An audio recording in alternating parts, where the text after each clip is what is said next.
Vamos lá. Jesus Cristo exerce livremente atribuições que só cabem à divindade. Jesus declara ter autoridade para perdoar pecados e para alterar a lei. Alterar aqui, no caso, é ampliar, né? É trazer um discernimento, né? A respeito da lei. Jesus Cristo declara ter autoridade sobre o sábado e sobre a vida dos homens. Por fim, Jesus Cristo tem o poder para salvar os homens dos seus pecados. E assim que, se Ele pode todas essas coisas, é porque Ele é divino. Amém? Então, aqui olhando para o quadro, né? Para dar uma solidificada, né, para dar uma gravada. Ele tem poder, autoridade de Cristo para perdoar pecados. Marcos 2:10, alguém pode ler? Aqui embaixo.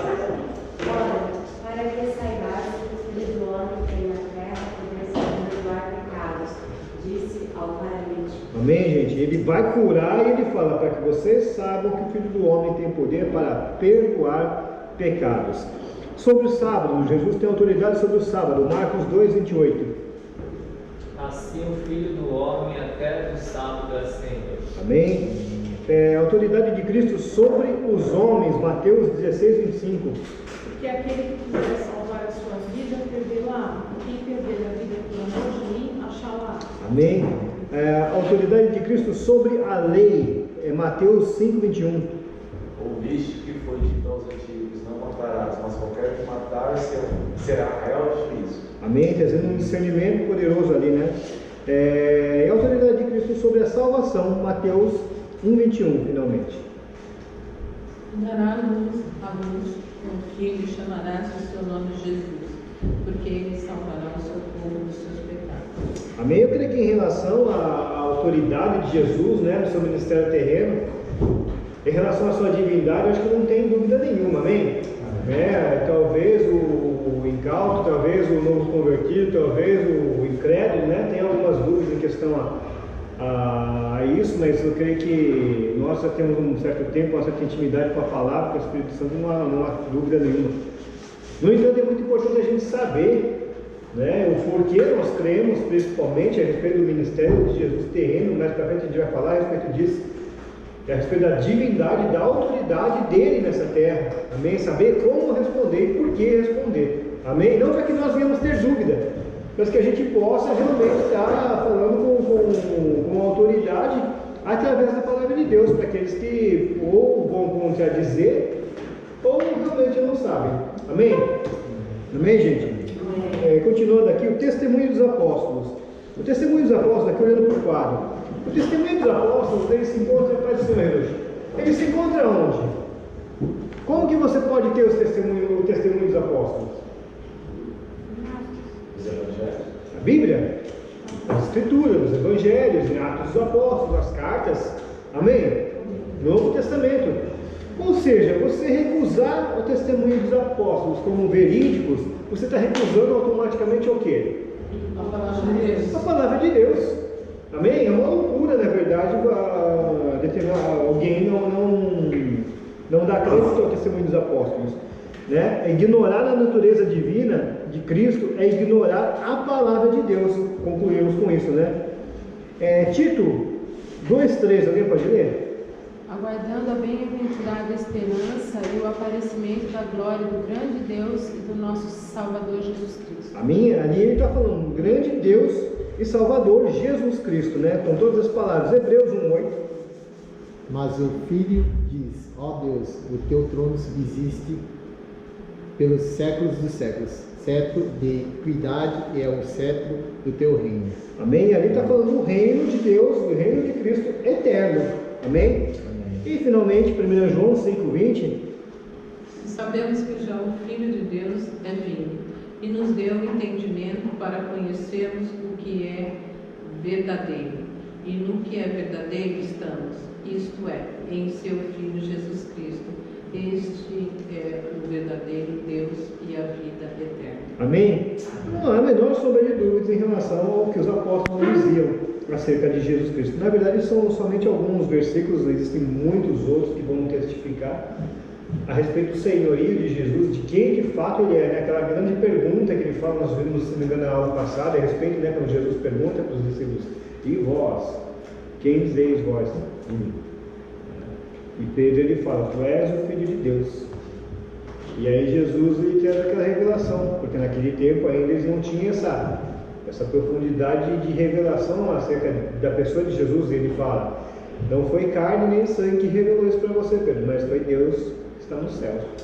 Amém? Então concluímos com isso que a verdade a respeito do senhorio de Jesus, ele não é trazido, a gente não vem compreender e nos certificar disso somente por fatos ou científicos ou históricos, mas é uma revelação que a pessoa de Jesus viveu, existiu no mundo, não há dúvidas. Muitos outros escritos fora da Bíblia vão falar acerca dele, inclusive alguns livros, entre aspas, sagrados, vão falar a respeito dele, não como Deus, né? Então, se o ser humano, se o cristão não tem uma revelação vinda da parte de Deus acerca da pessoa do Senhor Jesus Cristo, de quem ele é, há um perigo muito grande de a gente associar Jesus como qualquer outro. E aí vem o questionamento do poderio dele de fato. Porque se a questão é essa, se porventura Satanás consegue introduzir esse questionamento, essa dúvida acerca da pessoa de Jesus no cristão, toda a sua fé ela é minada. Não existe mais razão para nada. Amém? Tudo é vão, se Jesus Cristo de fato não é o Senhor. Amém, gente? Então é algo que precisa realmente estar convicto em nossa vida. A união das naturezas humana e divina em uma só pessoa. As Escrituras representam Jesus Cristo como uma só pessoa que se une nas duas naturezas. Estamos repetindo o assunto aqui: divina e humana, e cada uma delas perfeita quanto à essência e quanto aos seus atributos. Essas duas naturezas, inseparavelmente unidas numa só personalidade divina e humana, constituem para nós um mistério. Como pode uma só pessoa ser humana e divina? Como explicar esse mistério? Na verdade, essa é uma questão, né, que a gente vai ver lá na escola de discípulos, aquela apostila lá, né, a Trindade, que fala, sempre coloca bastante versículos, tem até aquele gráfico daquele triângulo, né? E fala bastante daquilo, mas aquilo é muito superficial e não nos dá certeza de nada, não explica na verdade. Em alguns momentos chega a dar até mais dúvida. Eu lembro que às vezes eu vinha assistir aula, acho que a Ana que dava aula, e eu gostava de sabotar, porque eu gostava de fazer esses questionamentos acerca como explicar de fato a pessoa de Jesus Cristo, com o Pai e com o Espírito Santo sendo uma pessoa. Amém? A realidade é que hoje, nesse momento, o ser humano, na sua religião, no conceito, no seu conhecimento, seja adquirido através dos estudos da Escritura, seja através da revelação da parte de Deus, nós não temos toda a explicação completa, toda a revelação completa acerca da natureza de Deus, a respeito do Espírito Santo, a respeito de Jesus. Amém? Nós não temos isso completamente. Então, o que nos resta hoje é receber isso pela fé. Sabemos que Ele existe, sabemos que Ele é Deus, sabemos que Ele é Deus triuno. Como explicar isso? Né? Mas não sabemos que isso é uma verdade, amém? O fato de não sabermos explicar não tira o crédito disso ser uma realidade. Amém? Essa é uma verdade. Olhando aqui para o quadro, né, está aqui a união das naturezas humana e divina em uma só pessoa. Aí, vamos continuar lendo aqui embaixo, é melhor. 2:3. Os elementos fundamentais da união das duas naturezas. Ao pensarmos na união da natureza divina e humana na pessoa de Cristo, união hipostática, já estudamos isso, não podemos deixar de considerar alguns elementos fundamentais que ajudam a entender um pouco o mistério. Vamos lá. Imagem de Deus no homem. Algo que propicia uma base da união do divino e do humano na pessoa de Jesus Cristo é a imagem e semelhança do homem com Deus. É preciso lembrar que há algo comum entre Deus e o homem. Esse algo comum é que todo possível a união das duas naturezas em Cristo. Ou seja, o primeiro ponto está lá em Gênesis. Deus fez o homem segundo imagem e semelhança de Deus. Amém? Dessa forma nós entendemos o porquê Jesus Cristo não veio na forma de um animal, ou de um outro ser celestial, de um anjo, por exemplo. Porque o elemento humano, o elemento nessa terra, que foi feito para representar a Deus, é exatamente essa função pela qual Deus fez o homem, segundo sua imagem e semelhança, é o homem. Amém? Havia sido corrompido, deturpado por causa do pecado, tudo daquele jeito. Tanto é que aí já falamos a respeito disso na aula passada, a forma do nascimento de Jesus é o que justifica essa questão, amém? Para que ele pudesse de fato cumprir o seu propósito salvando a humanidade, não trazendo em si a herança do pecado. Amém, gente? Agora aqui, a encarnação de Cristo. A encarnação é que propiciou, gente, o mistério da união.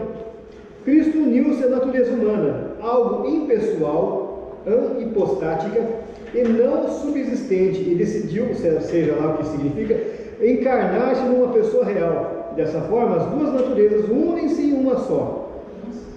Numa só. Diga. Entendeu? Não, mas eu aqui. É para ver se estão espertos. O Gruden sugere que a seguinte frase para resumir a encarnação: permanecendo o que era, tornou-se o que não era. Já vou explicar isso. Em outras palavras, enquanto Jesus permanecia o que era, ou seja, plenamente divina, ele também tornou-se o que não fora antes, ou seja, também plenamente humano. Jesus não deixou nada de sua divindade quando se tornou homem, mas assumiu a humanidade que antes não lhe pertencia. Amém? Então, olhando aqui para o quadro, né, a imagem e semelhança de Deus, o homem estabelece uma base de conexão entre as duas naturezas, divina e humana. Amém? Essa união se dá em que momento? No momento do nascimento. Falamos aqui na aula passada que a porta para existir nesse mundo de uma forma legal é o nascimento. Amém? Tudo aquilo que existe, que habita na face dessa terra, vivo, precisou nascer. Essa é a porta de entrada para o mundo material que nós vivemos. Tudo aquilo que está neste lugar e não passou pela porta do nascimento é ilegal. Quem é ilegal neste mundo? Satanás e os seus demônios. Por isso que ele toma posse de alguém, se apossa de alguém. Amém? E a legalidade para ele se apossar de alguém é o pecado. Amém? Agora Jesus, ele para entrar nesse mundo, ele não entrou em alguém, ele não se apossou de alguém, mas ele veio pelo nascimento, da forma mais legal possível. Amém? É assim, por isso. E outra, quem não nasce não pode morrer. Jesus Cristo precisou morrer em nosso lugar. Se ele viesse como um anjo, se ele viesse como um avatar, como um ser sobrenatural ali, ele não poderia ter morrido à semelhança do homem. Amém? Então a obra de Deus, a gente começa a entender que ela é perfeita. Né? Deus pensou em tudo, graças a Deus, né? Se fosse nós ia ficar faltando alguma coisa, mas ele é perfeito, né? Então em Gênesis 1:27, alguém pode ler aqui embaixo? Criou Deus o homem à sua imagem, a imagem de Deus o criou.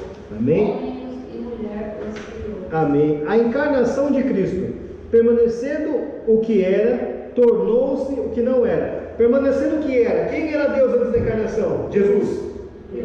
Deus tornou-se o que não era. O que ele não era? Perfeito. Amém? E aqui está Lucas 1, do 30 ao 33. Alguém pode ler? Disse-lhe então o anjo: Maria, não temas, porque achaste graça diante de Deus. E eis que em teu ventre conceberás e darás à luz um filho, e pôr-lhe-ás o nome de Jesus. Este será grande e será chamado Filho do Altíssimo. E o Senhor Deus lhe dará o trono de Davi, seu pai, e reinará eternamente na casa de Jacó, e o seu reino não terá fim. Olha só a profundidade da revelação que o anjo chega para Maria. Maria é uma jovem, talvez 15, 16 anos, talvez menos, virgem. A sociedade diz, a correta era que se uma mulher, antes do casamento, ela engravidasse de outro que não fosse o noivo ou o marido, ela era punível de apedrejamento, de morte. E veio o anjo do Senhor, e a gente sabe que anjo costuma visitar o povo assim, né? Chegou para Maria e falou isso: você vai conceber do Espírito Santo. Espera aí, nunca estudei em lugar nenhum isso, nunca vi em lugar nenhum isso, nunca ouvi falar a respeito disso, é algo completamente novo. E aí ela fala: esse daí, da qual nascerá do teu ventre, será um rei, mas um rei eterno. Olha o nível de profundidade. Maria tem que ter fé, fala a verdade. Não dava para ser qualquer um. Não dava para ser qualquer um. Se fosse qualquer um, imagina, você está louco. Você está louco. Está amarrado em nome de Jesus. Não dá para falar isso porque era Jesus, né? Está amarrado, já repreendido, você é do diabo, né? É laço. Não pode. Entende? É realmente um negócio impressionante. E aqui, naquele momento, se a gente parar para pensar, uma jovem, uma jovem que carregou no seu ventre, com todas essas loucuras, seus hormônios, toda aquela loucura toda, o Filho de Deus, né? Às vezes mulher formada fica grávida, fica desesperada, e agora, como é que vai ser? Ai, minha mãe não está aqui no Japão, como é que eu vou ter esse filho? Ai, meu Deus do céu, e agora, como é que será? E olha lá, Jesus, e ela, às vezes a mulher pensa no filho, agora no caso de Maria, ela sabia quem aquela criança era, a responsabilidade. Já pensou? Eu lembro que o pastor, não sei, ele não fala, não tem dados que comprovam, né? Mas ele fala que possivelmente ela era muito nova, né? Sim. Ela era bem jovem, né? Sim, bem jovem, é uma garota. Verdade, né? Amém? O que é verdade, querida? Só na minha frente. Naquela época não existia transformação de livro. Já tinha. Não entendi. Primeiro ultrassom. O primeiro ultrassom. Eu já sabia que era um inimigo. Não precisou nem deixar a relação. Só o pastor orando. Ai, paciência. A revelação Vai ser a próxima pregação. Alguém anota isso, que isso é muito importante. Vai cair na prova. Amém, gente, amém. Comunicação dos atributos, vamos lá.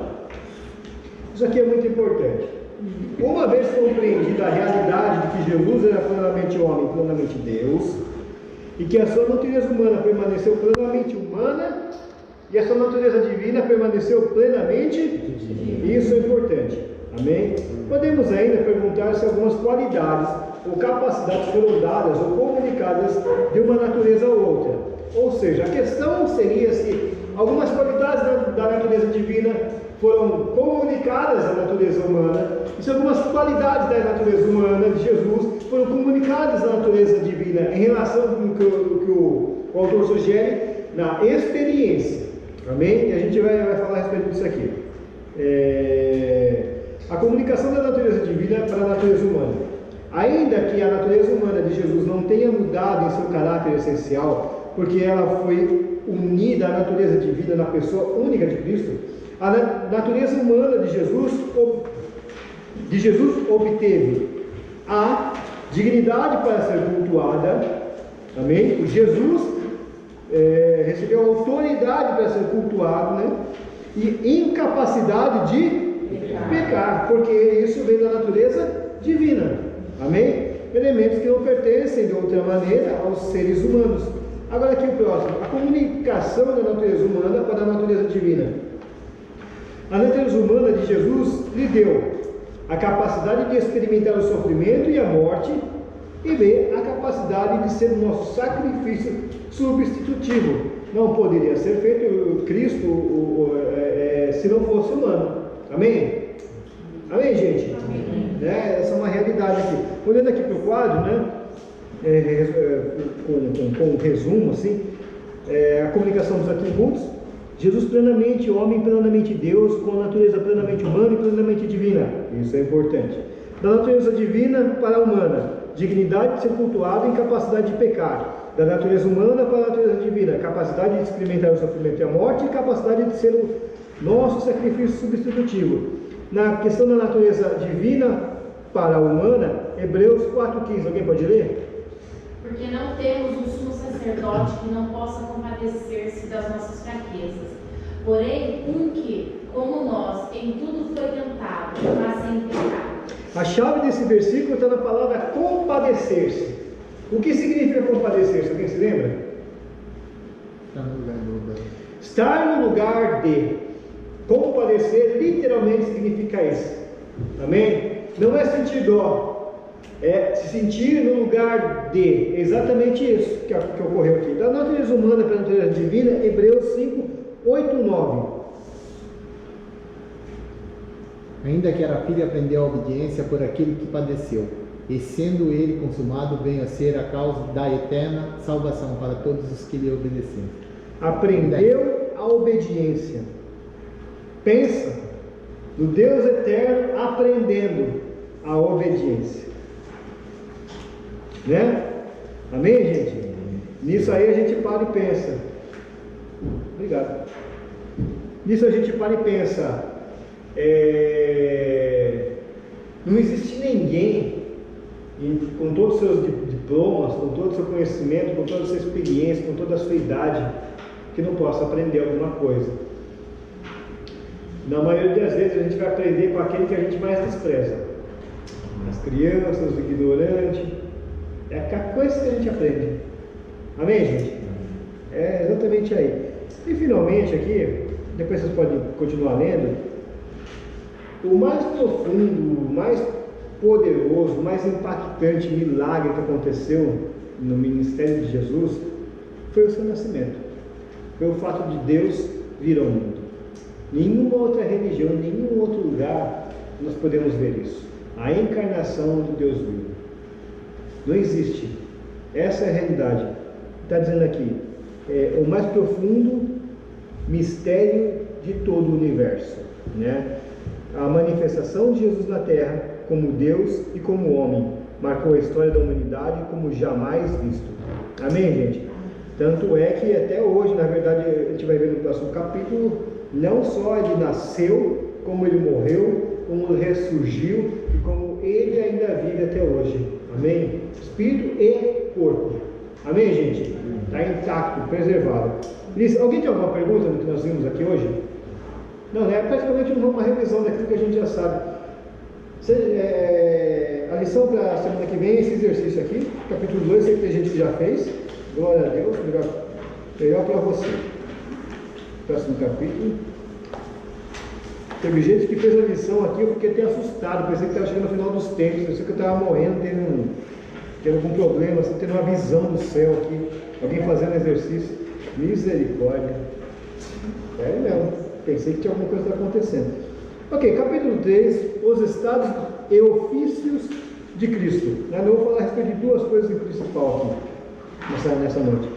Começando aqui, Filipenses 2, 5, 11. Alguém pode ler, por favor?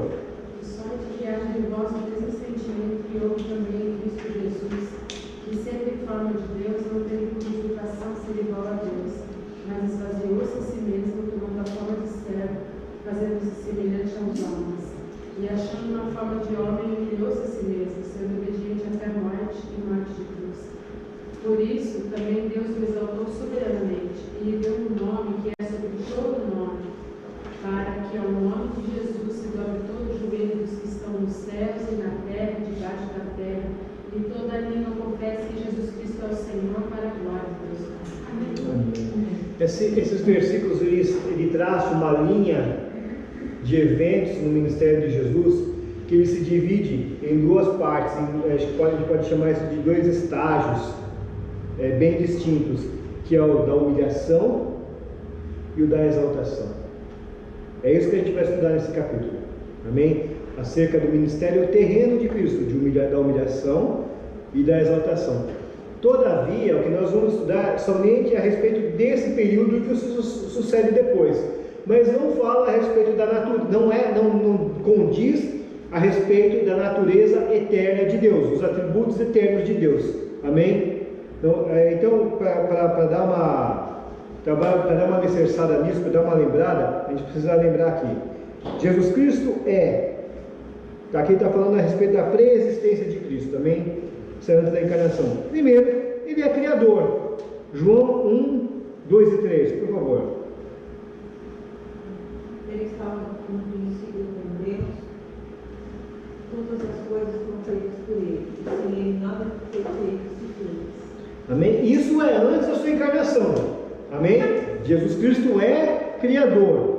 Ele é Senhor. Colossenses 1,16. Porque nele foram criadas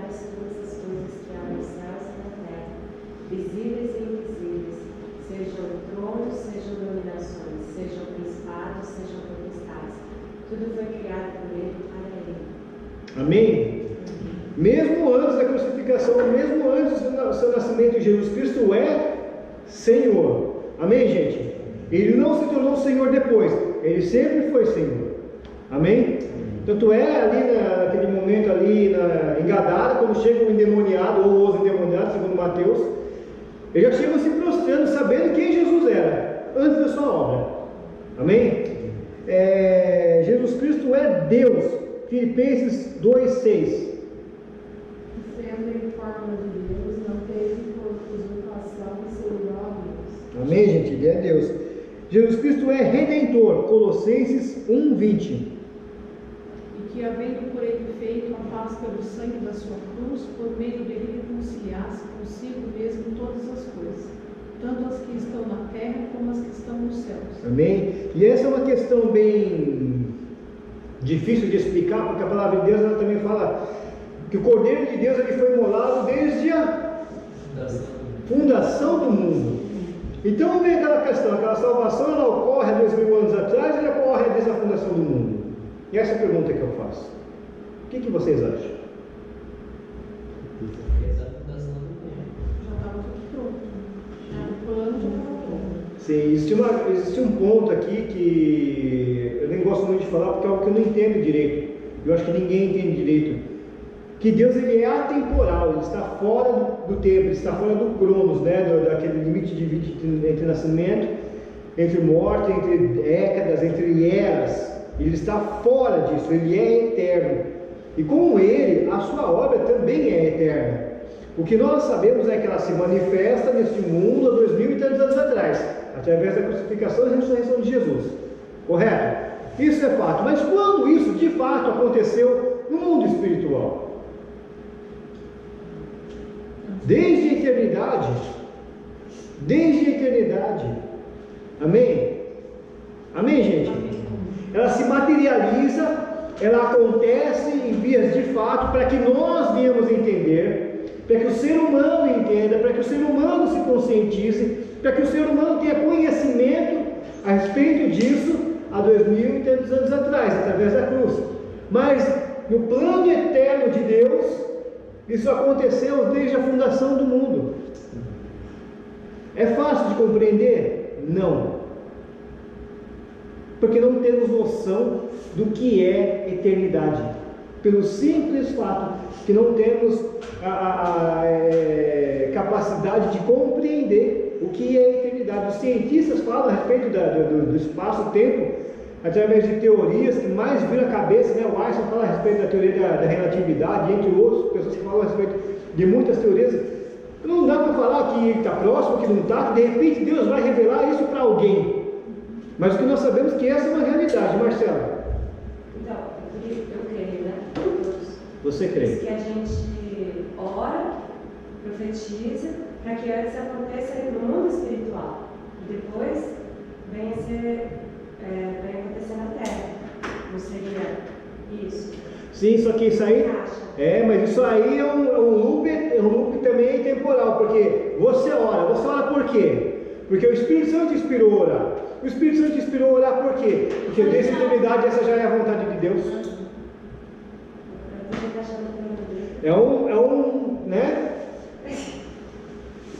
Não sei se estou falando alguma heresia aqui, mas se a gente parar para pensar, segundo a palavra de Deus, né? De fato, porque uma coisa a gente precisa colocar: a vontade e o poder de Deus não estão sujeitos à nossa vontade. Esse é um grande perigo. Deus não está algemado para obedecer a nossa oração. Ele vai cumprir. Jesus vai falar assim: se vós estiveres em mim, se as minhas palavras estiverem em vós, tudo que pedires em meu nome, meu Pai, crendo, receberei. Ele fala do processo, mas ele também fala do como isso é subjetivo isso já. Porque já está nele, já está em Deus, a vontade dele. Por quê? São princípios eternos, são a vontade, é o propósito eterno de Deus. Então, se você está nele, se a palavra dele está em você, você vai orar. Sim, você vai orar. Mas você vai orar o quê? O que ele quer que você ore. Porque ele já... Que precisa se manifestar nesse momento. Por isso que Perdão, só um minutinho. Então, nós também podemos retardar isso, pela nossa desobediência. Então por isso que Jesus ele fala no Pai Nosso assim, vem a sua vontade, quer dizer, tipo assim, a vontade que ele já estabeleceu desde o começo, Sim. né, para ser estabelecido nesse tempo que a gente está vivendo. E essa afirmação é muito importante porque Jesus está diante de uma situação complicada na carne dele.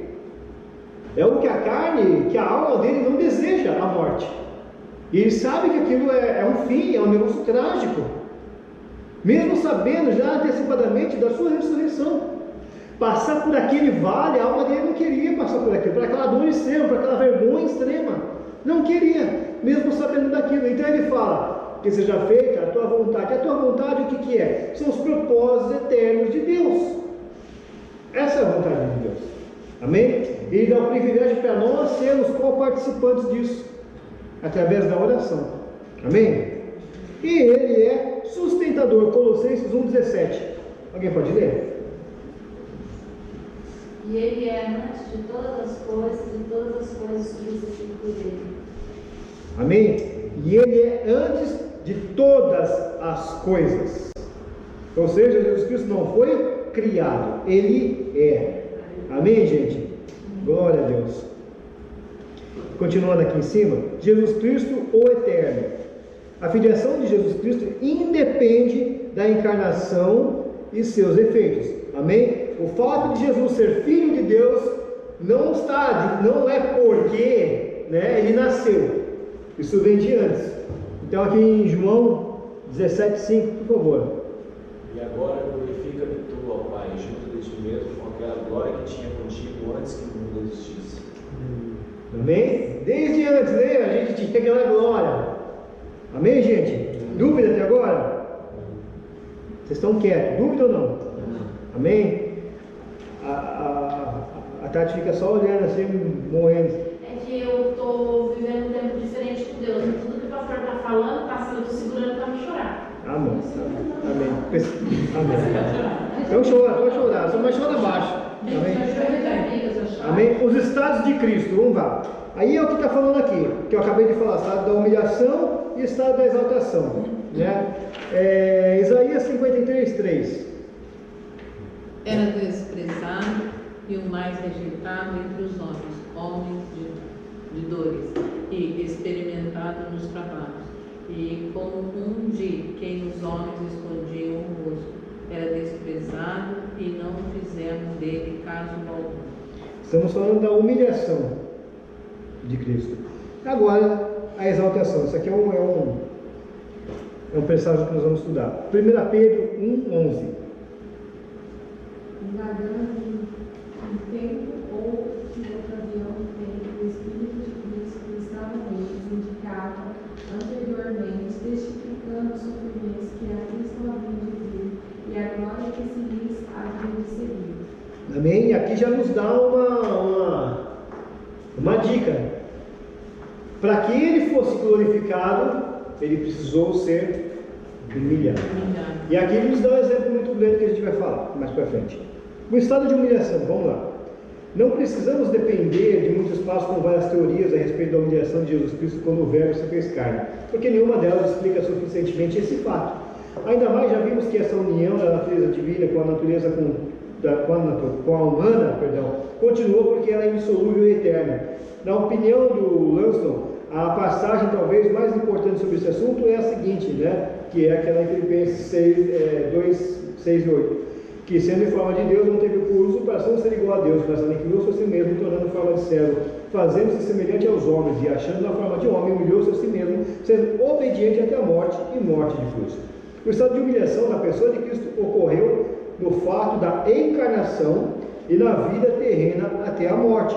Amém? Ou seja, concluímos que quando falamos da humilhação de Cristo desde a encarnação, seu nascimento, sua vida terrena até a morte. Amém? Isso é importante. Amém, gente? Caracterização da humilhação.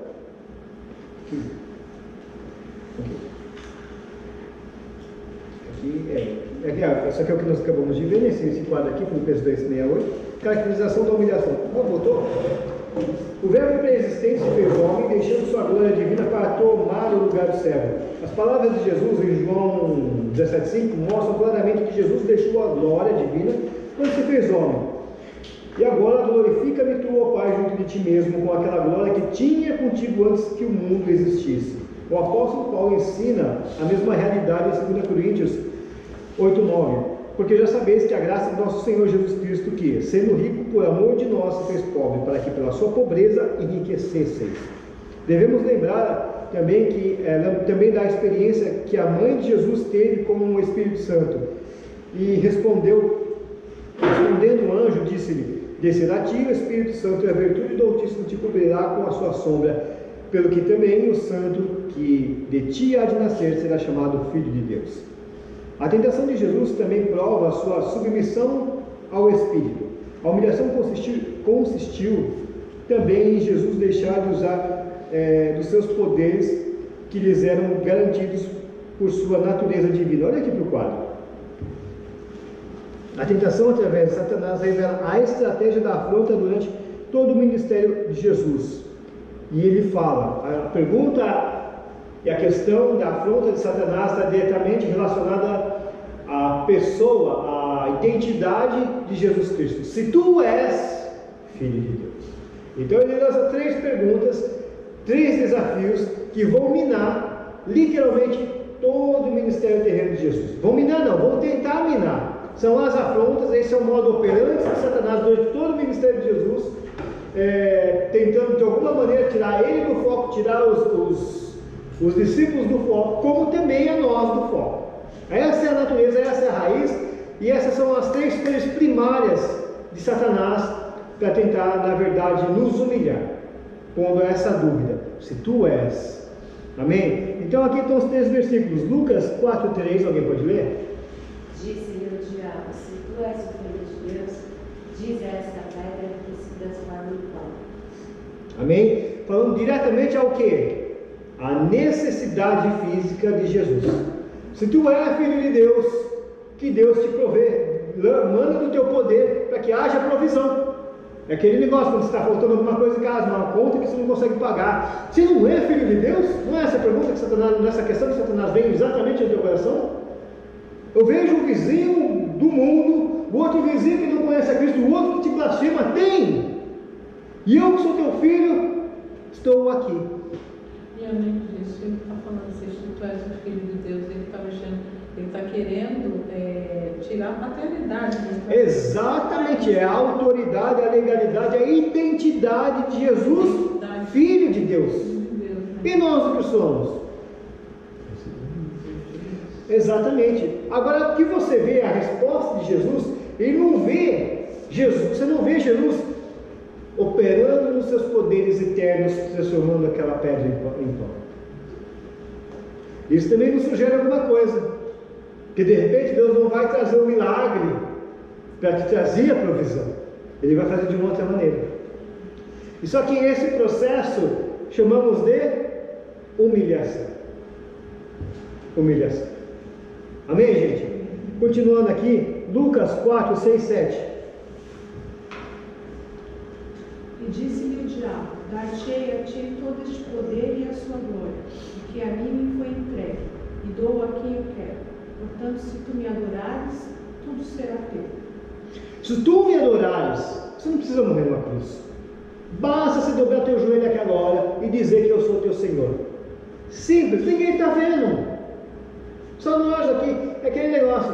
Ah, mas ninguém está vendo, mas só agora, né? Fazer esse negócio, enganar aqui, roubar ali, fazer aquilo lá, dar o jeitinho brasileiro, dar a lei de Gerson, né?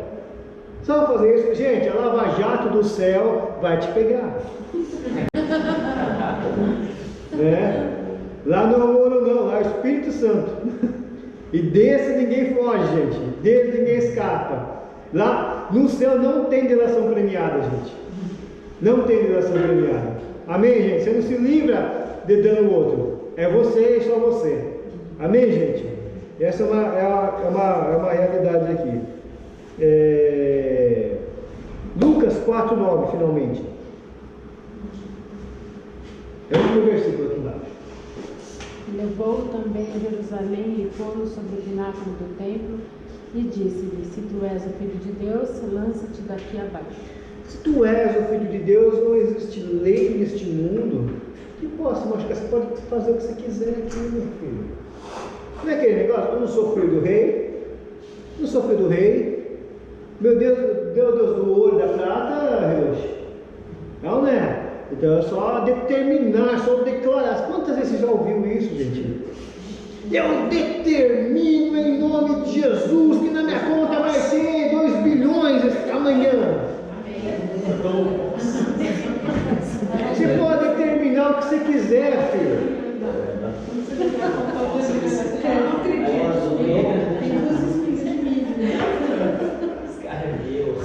Esse carro é meu, determino. Então posse agora, em nome de... Sabe o que se chama? Sabe qual o nome disso? Cobiça. Inveja. Amém, gente? Amém? Se vós estiveres em mim, se minhas palavras estiverem em vós. Quem falou isso? Esse aqui. Esse aqui. Que não deu nenhum show pirotécnico para Satanás. Que não provou. Eu vou provar que eu sou filho de Deus. Vou provar que agora eu vou transformar aqui. Essa festa transforme numa picanha mal passada agora. Que bom que não é picanha. Gente, não tem isso não, meu irmão. Amém? Amém? Tanto é que Satanás ele vaza fora para buscar um momento oportuno. Agora, se você for ver no ministério de Jesus através dos 4 evangelhos, esse é o modo operante de Satanás. Esse é o modo operante. O Senhor nos dá um sinal. Desta cruz, salva tu mesmo. O que é isso, gente? Parece, é o eco da tentação no deserto. É o eco. E é assim que acontece com a gente. Você acha que é uma circunstância da tua vida? Você acha que é uma situação que ocorreu? Gente, você está sendo tentado por Satanás. Só que se você tiver cedendo, ele já entrou. Amém, gente? Então a gente tem que resistir. Sujeitar-vos, pois, a Deus, resistir o diabo e com certeza ele vai fugir de você até no momento oportuno. Amém? Essa é uma realidade. Amém, gente? Porque só não tem mais Satanás na tua vida, sabe quando? É isso aí, gente. Quando você for para a glória. Aleluia. Porque lá ele não entra, com certeza. Amém, gente? Amém, gente? Amém. Onde nós estávamos aqui? Ok, aqui finalzinho, último parágrafo aqui desse item. Podemos assim observar que Jesus Cristo voluntariamente assumiu a condição de humano para sofrer com os homens neste período de humilhação. Amém, gente? Esse é o ponto. Épocas da humilhação de Jesus Cristo. Gente, vá bem no óxido, viu? Caiu água, né? Choveu, tá indo aqui. Não, agora já foi. Basicamente, podemos dizer que Cristo foi humilhado em 3 épocas. Essa é uma metodologia aqui. A primeira época da humilhação de Jesus foi quando o verbo pré-existente se fez carne. Uma repetição disso aqui. A segunda foi durante o tempo da sua submissão ao Espírito e às leis humanas. Amém? Isso é para a gente gravar. Quero ver o sujeito errar essa questão. Terceira foi por ocasião da sua morte no Calvário. Ou seja, o estado de humilhação de Jesus não foi só quando ele morreu, não foi só quando ele nasceu. Foi quando ele nasceu, quando ele viveu e quando ele morreu. Dúvidas? Amém? Amém? Vamos lá então. Em síntese, resumindo, podemos dizer que as épocas da humilhação de Jesus foram, repete aí, quando se fez carne, a gente, bonitinho, quando se fez, durante e quando, ponto. Amém, gente? Não precisa nem olhar para o quadro, que é o que está escrito aqui. Amém, gente? Glória a Deus. O estado de exaltação de Cristo. A respeito do estado de exaltação de Cristo, a diferença de opinião entre a teologia luterana e a reformada, calvinista, sobre o sujeito dos estados de Cristo. né? Eu ia falar Estados Unidos, né? Estados Unidos. Aquela nega que o Logos seja sujeito aos estados de humilhação e exaltação, e afirma que a natureza humana de Cristo o é. Ou seja, ele está fazendo uma separação aqui entre o Jesus divino e o Jesus humano. O Jesus divino não é sujeito nem a humilhação e nem a exaltação, ele é. Agora, o Jesus humano, sim, ele é sujeito tanto à humilhação quanto à exaltação. Ele sempre faz uma separação aqui. Então ele está falando aqui, daí, os luteranos excluem a encarnação da humilhação de Cristo e sustentam que a humilhação consiste em que Cristo por algum tempo renunciou, verdadeira e realmente, mas livremente, ao exercício pleno da majestade divina que a sua natureza humana tinha adquirido na união pessoal, e como um homem de baixa condição, suportou que estava muito abaixo da majestade divina, para que pudesse sofrer e morrer por amor do mundo. Eles afirmam que o estado de exaltação se tornou manifesto primeiramente ao mundo inferior, ou seja, na descida ao Hades, inferno, e depois este ao mundo, na ressurreição e na ascensão, completando-se com o assentar-se à destra de Deus. A exaltação consiste, pois, que a natureza humana assumiu o pleno exercício dos atributos divinos que lhe foram comunicados na encarnação, mas que foram usados só ocasionalmente ou secretamente, ou seja, quando fazer milagre, né? Isso são o que ali os calvinistas e os reformados eles creem, né? Em síntese, pelo que deu a entender aqui, que eles creem numa separação entre o divino, o Jesus divino e o Jesus humano. Amém?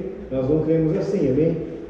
A teologia reformada, por outro lado, considera a pessoa do mediador, isto é, o Deus e o homem como sujeito da exaltação, mas acentua o fato de que, naturalmente, foi a natureza humana que se realizou na exaltação. A natureza divina não é passível de humilhação ou exaltação. Na exaltação, o homem, Jesus Cristo, ele vai falar aqui, antes de falar, deixa eu explicar. Nós concordamos também em relação à natureza divina, pré-existente, que ele não precisou do período de exaltação para que fosse, de fato, seja reconhecido como o Senhor. Né? Todavia, esse processo de humilhação e exaltação glorificou quem? O Jesus humano, aquele que o Jesus histórico, aquele que os discípulos puderam enxergar. Amém? Só que o Jesus humano e o Jesus divino são um. Então, o que nós podemos enxergar aqui agora é a partir do nascimento. Por isso que eu falei aqueles versículos antes, no começo, bem no comecinho, amém? De começar essa matéria. Amém, gente? Porque ele é. Agora, aqui nós estamos estudando o que houve no período da sua exaltação. O período da sua exaltação, a gente vai falar aqui, glorificação morte, sacrifício, ressurreição e glória. Ressurreição e glória. Amém, gente? Amém? E nisso, o que é exaltado, o que é evidenciado, é o Jesus humano. Que houve essa questão aqui, que a gente vai ver aqui. Ele primeiro, na exaltação, o homem, Jesus Cristo, retirou-se de sob a lei, em seus aspectos federais e penais, e consequentemente de sob o fardo da lei como condição da aliança das obras e de sob a maldição da lei. Ou seja, ele cumpriu toda a lei até a morte de cruz. Amém? Ou seja, quem cumpre a lei, você, por exemplo, você é multado por excesso de velocidade, você paga a multa. Quando você paga a multa, não há mais nenhuma condenação sobre você. Amém? Aqui, permutou a relação penal, ou seja, ele trocou a relação penal com a lei pela relação justa, como mediador, entrou na posse das bênçãos da salvação, que ele mereceu para os pecadores ou seja, por causa do seu sacrifício, ele teve direito à bênção, ao prêmio da bênção. E finalmente foi coroado, por causa disso, foi coroado com a correspondente honra e glória. Tinha que aparecer também em sua condição que a maldição do pecado foi suspensa, a sua exaltação foi também a sua glorificação. Amém, gente? Amém? Então, olhando aqui para cima, primeiro ele se retira sob a lei, além da aliança das obras da maldição da lei. Ele vai além da lei. Ele cumpre a lei. 2, ele mudou a pena. Como mediador, ele entrou na posse das bênçãos da salvação. ou seja, ele se torna mediador por causa do sacrifício da salvação. Jesus Cristo, o homem e Deus. Amém? E 3, ele recebeu a coroa. Sua exaltação foi também sua glorificação, suspendendo a maldição. Amém, gente? Então, resumidamente aqui, Jesus revela sua natureza divina através da exaltação, cumprindo a lei, vencendo a morte e o inferno e ressuscitando em novo. Amém, gente? Dúvidas aqui? Né, Diogo? Continuando aqui, a exaltação de Cristo, escriturística e racional. Há abundantes provas escriturísticas da exaltação de Cristo com a Bíblia, né? A narrativa dos evangelhos nos mostra claramente que a humilhação de Cristo foi seguida por sua exaltação. A passagem clássica que prova a última acha-se em Filipenses 2, 9 ao 11. Aqui em cima alguém pode ler? Por isso também Deus o exaltou soberanamente e lhe deu um nome que é sobre todo nome, para que ao nome de Jesus se dobre todo o joelho dos que estão nos céus, na terra e embaixo da terra, e toda língua confesse que Jesus Cristo é o Senhor, para a glória de Deus Pai. Amém? Mas em acréscimo a esta, há várias outras, aqui tem vários outros versículos que nós vamos ler alguns. Há uma estreita relação entre os dois estados. O estado da exaltação, que deve ser considerado como um resultado judicial do estado de humilhação. Porque ele foi humilhado, ele se foi exaltado. Amém? Em sua capacidade de mediador, Cristo satisfez as exigências da lei, em seus aspectos federal e penal, cumprindo a pena pelo pecado e merecendo a vida eterna. Portanto, tinha de seguir-se a sua justificação e tinha de lhe ser dada a posse da recompensa, visto que ele foi uma pessoa pública e realizou a sua obra publicamente. A justiça exigia que a exaltação também fosse matéria pública. A exaltação de Cristo tem tríplice significação. Cada um dos estados foi uma virtual declaração de Deus de que Cristo satisfez as exigências da lei e, portanto, fez jus à sua recompensa. Os dois primeiros estágios tiveram ainda um sentido exemplar, visto que simbolizavam o que sucedia na vida dos crentes. E, finalmente, todos os 4 estágios estavam destinados a servir meios contundentes à perfeita glorificação dos crentes. Alguns versículos aqui em cima. 1 Timóteo 3,16, para confirmar isso que nós acabamos de ler. Sendo então uma grande honra da piedade, Deus manifestou em carne, crucificado no Espírito, visto dos anjos, pregado aos gentios, crido no mundo e recebido acima da glória. Ministério terreno, humilhação e exaltação. Efésios 1:20. Que manifestou em Cristo, ressuscitando dentre os mortos e pondo à sua direita nos céus. Amém? Aí não somente ressuscitou, como estava à direita de Deus. Como nós vamos ver ali em cima, a questão da ressurreição aqui é muito além simplesmente de Jesus voltar à vida. Porque ele ressuscitou outras pessoas foram ressuscitadas antes dele. Mas ele foi chamado de primícia, né, dentre os mortos, por um fato muito maior do que isso. A gente vai ver logo a seguir. Romanos 8:17. Se nós somos filhos, somos logo herdeiros também, herdeiros de Deus e co-herdeiros de Cristo. Se é certo que com ele padecemos, para que também com ele sejamos glorificados. Amém? E Hebreus 2:9.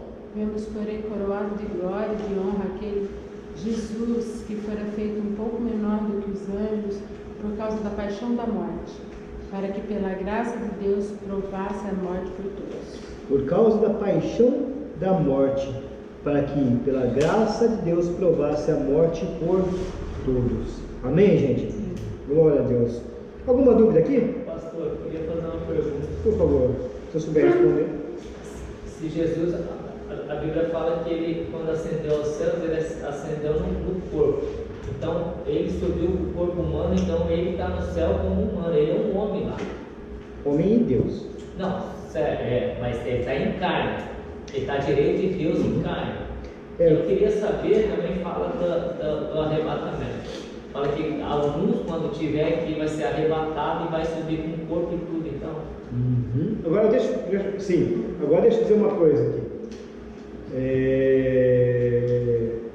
Jesus ressuscitou com o seu corpo, porém o seu corpo não era o mesmo do qual era antes da sua morte. Deixa eu explicar isso. Ele comia pessoalmente. Mas você pode me explicar como ele ia simplesmente aparecer no meio dos discípulos sem precisar abrir uma porta?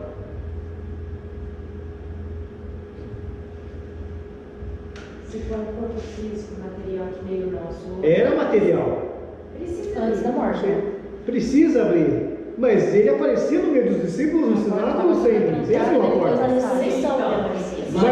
Mas, só um minutinho. Mesmo assim, era um corpo físico. Ele chega para Tomé, coloca a mão aqui.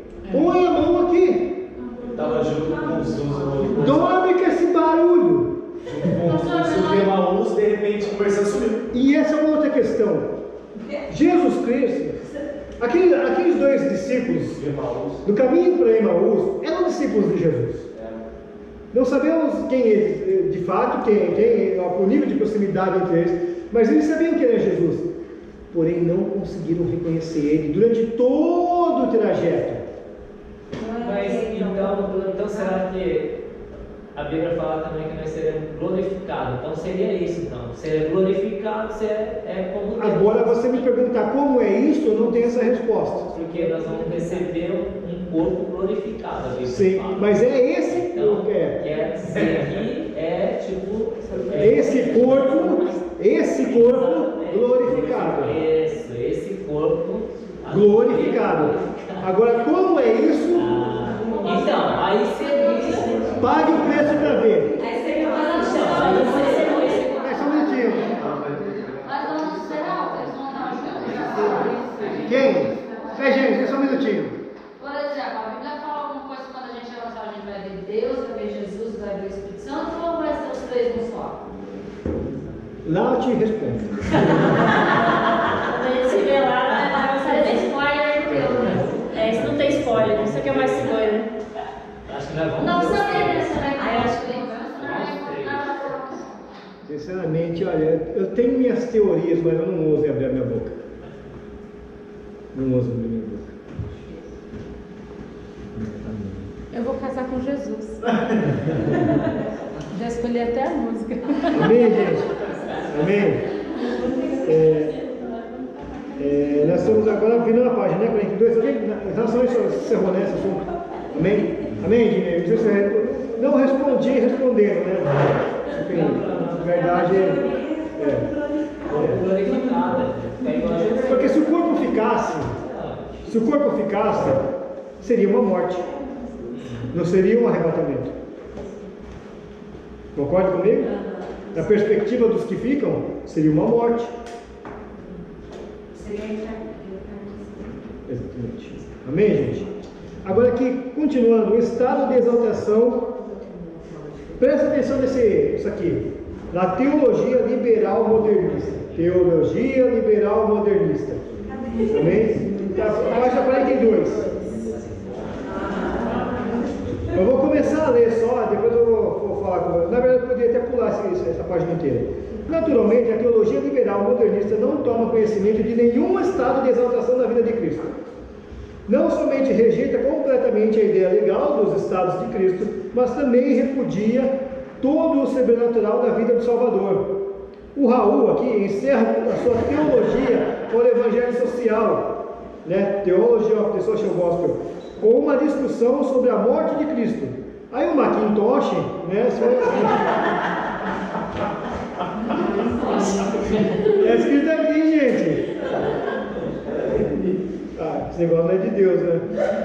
Afirma que, olha só o que ele afirma: as dificuldades para a aceitação da noção tradicional comum da ressurreição, entre aspas, ele diz, de Jesus como uma reanimação do corpo morto, sua transformação miraculosa e a sua final ascensão ao, entre aspas, céu, são, para o hábito de pensamento científico, praticamente insuperáveis, ou seja, inaceitáveis. Um peso de prova não aliviado ainda está sobre os que afirmam que ele, o corpo de Cristo, não sofreu desintegração como os corpos de todos os outros que morreram. Ou seja, essa teologia liberal modernista não crê em Jesus, no Jesus sobrenatural, no Jesus Deus. É uma vertente teológica que tira completamente Jesus divino do Jesus humano, tira da equação. Eu li isso porque eu tive um impacto quando eu estava no hospital com o Ricardo e com a Cris, e veio o cirurgião trocar uma ideia com a gente. E ele parou para conversar. Me apresentei e ele começou a falar. Acho que eu já comentei com a maioria de vocês já a respeito dessa conversa. Eu já fui para a Itália, ele disse. Já fui para o Vaticano. Já vi toda aqueles estandartes de ouro. Vi toda aquela suntuosidade da Igreja Católica. Estive na Praça de São Pedro. Vi tudo aquilo. E ele começou a narrar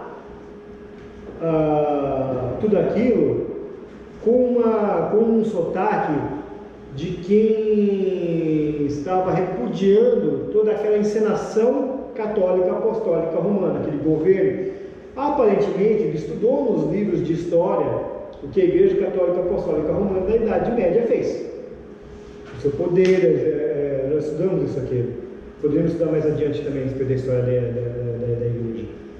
A respeito do governo, a respeito dos absurdos, a respeito dos furtos, dos assassinatos e por aí adiante. E nesse tom que ele estava falando a história. Até o momento que ele começou a falar acerca de Jesus. Aí ele, como um cirurgião, como um médico que estudou, ele falou: é verdade, Jesus ele não morreu, ele desmaiou. Cientificamente Jesus desmaiou. E depois, ao terceiro dia, ele ressurgiu e fugiu. Eu ouvi aquilo pacientemente, esperei ele terminar. E ok. Aí eu perguntei para ele: você leu a Bíblia? Aquele silêncio. Aí eu falei para ele: posso explicar o que está escrito na Bíblia? Pode. Tem um dos evangelhos que ele é narrado por um médico. Nós estamos falando de um médico do primeiro século. Obviamente, o teu conhecimento de medicina vai muito além do que o de Lucas, um médico do primeiro século. Só que, se a gente parar para ver, daqui a 2000 anos, a tua medicina, o teu conhecimento vai ser uma piada para um médico daqui a 2000 anos. Concorda comigo? De fato. Então, vamos respeitar aquele médico. Ele diz assim, que na noite, ali, quando Jesus ele vai ser traído, ele vai orar num canto, e por causa da pressão, sabendo que ia passar, ele sofre, na época eu soube dizer a enfermidade, uma ruptura nos vasos sanguíneos, uma hemorragia subcutânea, e ele soa sangue. Lucas, como médico, sabia o que estava acontecendo. E essa doença era uma doença para a morte. Aí eu perguntei para o cirurgião: é ou não é? É. Dificilmente, quando os vasos sanguíneos se rompem, tem como estancar. A pessoa vai morrer. No dia seguinte, ele é chicoteado. São 40 chicotes. Aí eu falo para ele os chicotes com ponta de osso, com ponta de metal na ponta, que dilacerou as costas, arrancou a pele das costas de Jesus, para destruir completamente toda a hemorragia e vir para fora. Jesus nessa altura era um homem, se tornou um homem fraco, estava fraco fisicamente falando, sem falar que ele não dormiu na noite anterior, ele estava preso. Dali ele carrega a sua cruz, é crucificado, a Bíblia fala que ele é crucificado, e aí eu falo para ele: você sabe o porquê que é a crucificação, de que forma morre? O médico quieto. Na verdade, a crucificação não mata por causa das feridas, mata por causa da asfixia, porque a pessoa é pendurada, isso fecha aí o médico o cirurgião falou, fecha, a gente falou o nome, aí a pessoa sufoca, não é? A pessoa sufoca em poucos minutos. Pois é, só que tinha um apoio no pé, que ele também era pregado no pé, e quando ele ia sufocar, ele enrijecia as pernas, e ele conseguia respirar. E ficava essa tortura. Aí o médico ficou assim, sem falar, vamos lembrar, ele suou sangue, teve aquela hemorragia a noite anterior, as costas estavam dilaceradas, o sangue estava vertendo. Por causa disso, em poucas horas Jesus morre naquela cruz. Ele morreu naquela cruz. Antes de tirar ele da cruz, para se certificar, foi um soldado com uma espada e fura, não me lembro, sei lá, rim e baço. e dali sai sangue e água. Aí eu perguntei para o médico, ele morreu? O médico ficou quieto. Ele desmaiou ou ele morreu? Morreu sem sangue. Por que eu falei isso? Porque ele perdeu o seu sangue. Ele já estava morto. E o soldado se certificar que ele estava morto, ele enfia a espada nele, com um corte profundo, e tira. Sai água e sangue. Tiram-lhe da cruz, fazem todo o processo de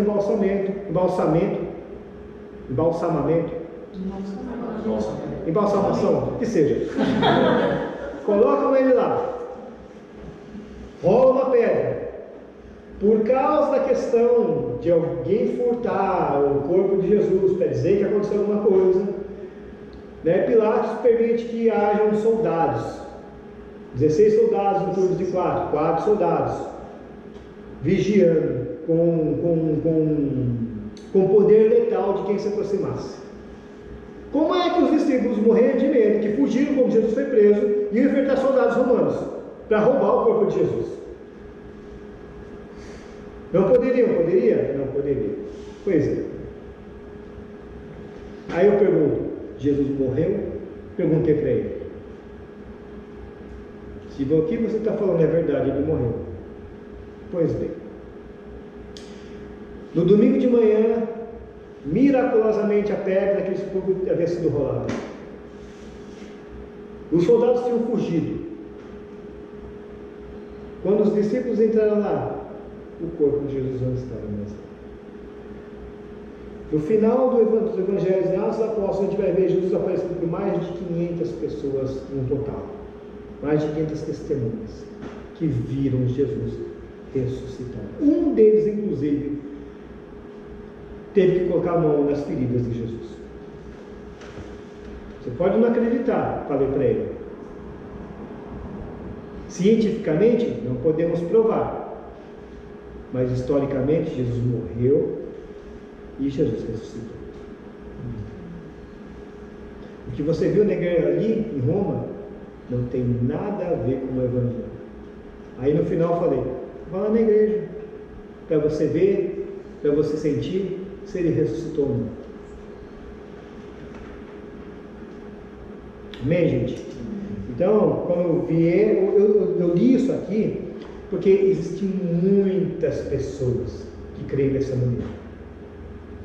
E eu falei isso até agora, para que você saiba como responder. Você precisa responder. Você não pode ficar calado àqueles que dizem que Jesus não morreu, que Jesus não foi crucificado, que Jesus não ressuscitou. Vocês precisam responder. Amém. Não podem ficar calados. Amém, gente? Essa é uma verdade, né? Tendo dito isso, amém? Para a próxima página, o que importa aqui é compreender o que declara a ortodoxia logo a seguir, né? Aqui no final da página anterior, tem alguns versículos, algumas coisas que o apóstolo Paulo fala, e depois vocês podem olhar, e é realmente muito interessante. Os estágios do estado da exaltação. A ressurreição de Cristo não constitui no mero fato de que ele retornou à vida, dando-se a reunião do corpo e da alma. Se isso fosse tudo o que ele envolveu, ou seja, Jesus Cristo não somente veio à vida, voltou à vida, Cristo não poderia ser chamado as primícias dos que dormem, 1 Coríntios 15, 20, nem o primogênito entre os mortos, Colossenses 1,18, Apocalipse 1,15, dado que outros foram devolvidos à vida antes dele. Falei aqui, sua ressurreição constitui em que nele a natureza humana, o corpo e a alma foi restaurada à sua original força e perfeição, até mesmo, olha aí, direi, elevada a um nível superior. Enquanto que o corpo e a alma foram reunidos no organismo vivo. Da analogia da mudança que, de acordo com a Escritura, ocorre no corpo de cada crente na ressurreição geral, podemos deduzir algo quanto à transformação que deve ter se dado com Cristo. Diz-nos Paulo em 1 Coríntios 15, 42, 44, que Os corpos futuros dos crentes serão incorruptíveis, isto é, não terão possibilidade de sofrer decadência, gloriosos, o que significa que resplandecerão de fulgor celestial, poderosos, ou seja, cheios de energia e talvez novas faculdades.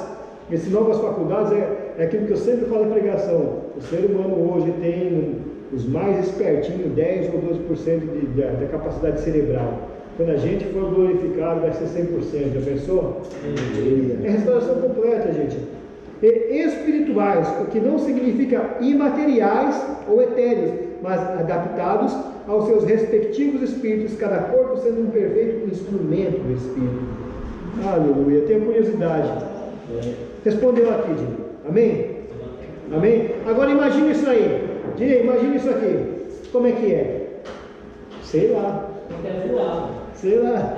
No mínimo. Voa nada, desaparece em outro lugar lá. Isso aqui, voa demora. Amém? E o Berkoff ainda acrescenta que a narrativa dos evangelhos. Aprendemos que o corpo de Jesus passou por notável mudança, de modo que ele não podia ser facilmente reconhecido e podia aparecer e desaparecer de repente, de maneira surpreendente. Mas era, não obstante, um corpo material e muito real. Isso não entra em conflito com 1 Coríntios 15, 50, pois a carne e sangue é uma descrição da natureza em que seu atual estado material, mortal e corruptível. Mas a mudança de que se dá aos crentes não é somente corpórea, mas também espiritual. Semelhantemente, não houve apenas uma mudança física em Cristo, mas também uma mudança psíquica. Não podemos dizer que ocorreu nele alguma mudança religiosa ou ética, mas ele foi revestido das novas qualidades perfeitamente ajustadas ao seu futuro ambiente celestial. Por intermédio da ressurreição, ele se tornou o Espírito vivificante, que está em 1 Coríntios 15. A ressurreição de Cristo tem significação tríplice. Primeiro, constitui uma declaração do Pai que o último inimigo tinha sido vencido. Quem é o último inimigo? A morte. A pena tinha sido cumprida e tinha sido satisfeita a condição em que a vida fora prometida. 2. Foi um símbolo daquilo que estava destinado a suceder os membros do corpo místico de Cristo em sua justificação, em seu nascimento espiritual, em sua bendita ressurreição. Relacionou-se, em terceiro, também instrumentalmente, ou seja, foi lá em vias de fato e fez, com a justificação e regeneração e ressurreição final dos crentes. Amém?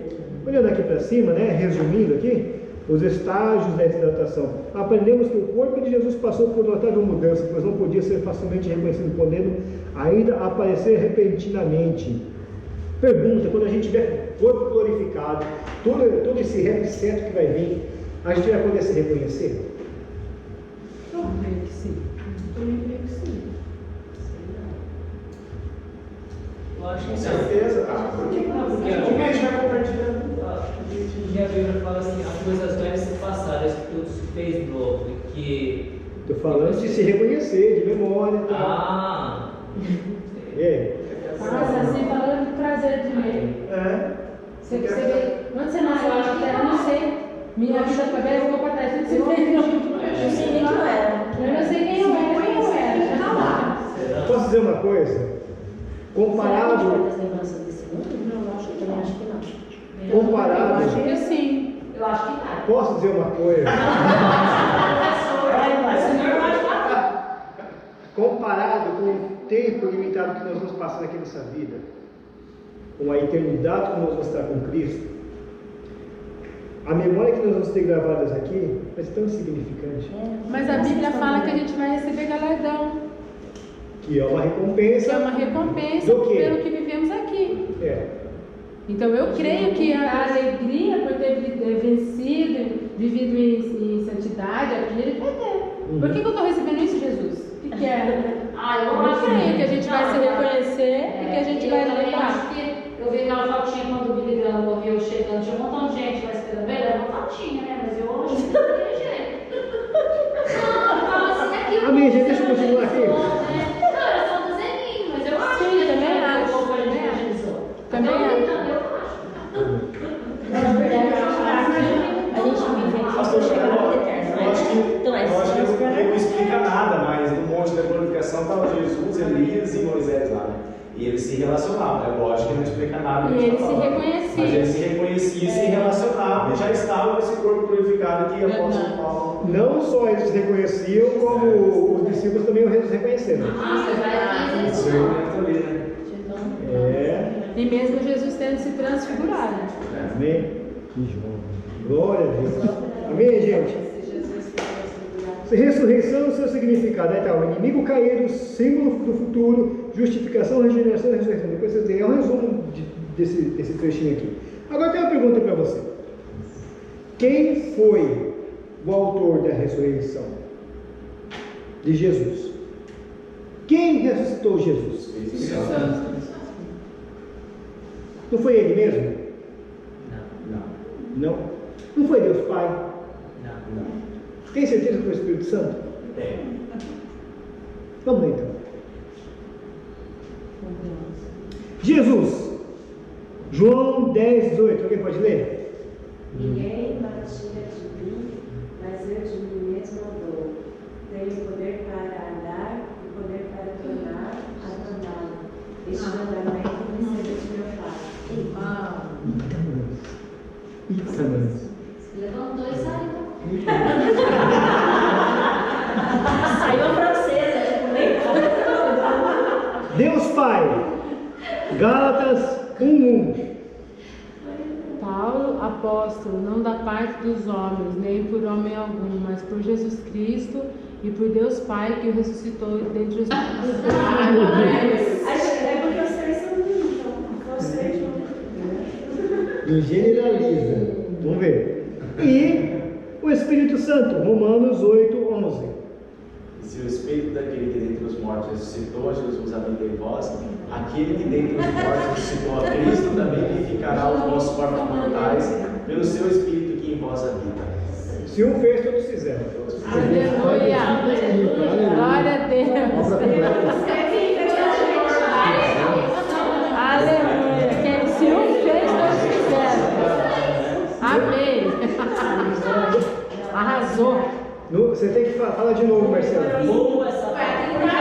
Eles falaram assim, passamos nós, passamos o homem. Foram os três que criaram a gente, mas eles também, os três juntos. Esse livro foi mais legal, pastor. Tem que mentir. É impressionante, né, gente? É o poder de Deus. Na verdade, é aquele negócio, gente, que a gente não... É profundo demais isso aí. Isso é profundo demais. É profundo demais. Não tem como você simplificar algo que é tão complexo, que é eterno, na verdade. Né? Aleluia! Amém, gente? Glória a Deus! E finalmente, pela ressurreição e ascensão, Cristo passou para o estado de exaltação, que é o próximo parágrafo aqui, que é muito importante, né? Está aqui embaixo, né? O último parágrafo, vai. Para resumir, tá vendo? Para resumir, podemos dizer que pela ressurreição e ascensão, pela ressurreição e ascensão, Cristo passou para o estado de exaltação. Estado de humilhação é o quê? Encarnação, vida e morte. Estado de exaltação é ressurreição e ascensão. Dúvidas nisso? Resolvido, né? Voltou a receber aquela glória que ele tinha antes da encarnação. Nesse estado, Cristo assentou-se à destra de Deus, na glória que tinha antes da encarnação, e passou a exercer todos os atributos divinos. Os dois estados de Cristo refletem os dois estados da vida do crente. Olha só que interessante. O de humilhação neste mundo e o de exaltação na vida futura. Cristo participou da humilhação humana para que os crentes participem da sua glória divina. Mas sempre nesta ordem. Primeiro a humilhação, depois a glória. Assim foi com o nosso Senhor, e assim será também com os seus discípulos. Primeiro as aflições, por fim a glória incomparável. Aleluia. Amém? Então, você fala para essa pessoa ao teu lado, para de reclamar. Amém.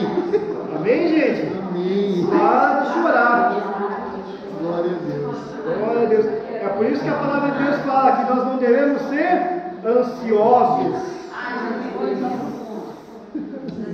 A ansiedade é falta de fé, gente. Amém, gente?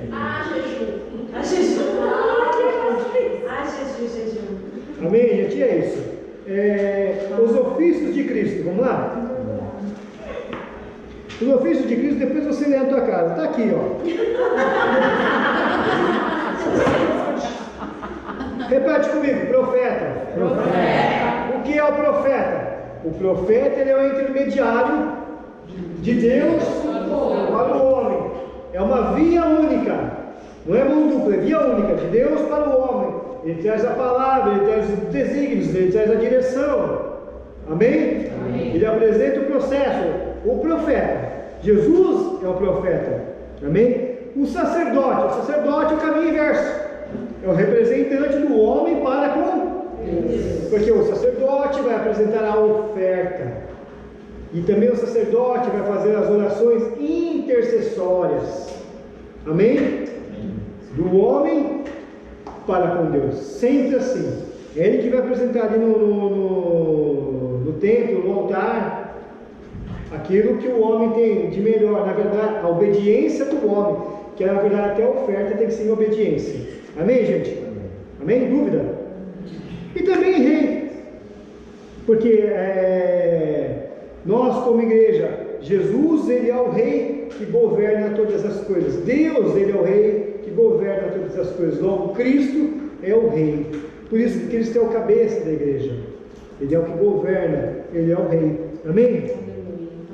Que está escrito aqui, profeta falava da parte de Deus para o povo, o sacerdote representa o povo diante de Deus, e o rei governa o povo como representante de Deus. Amém, gente? Amém. Para não ficar picado, nós vamos parar aqui hoje. Vai ter bastante aqui, né? Não é rapidinho. Amém, gente? Então nós vamos continuar aqui. Cristo como profeta. Amém, gente? Alguma dúvida? Não. Ok? Vamos estar orando para encerrar?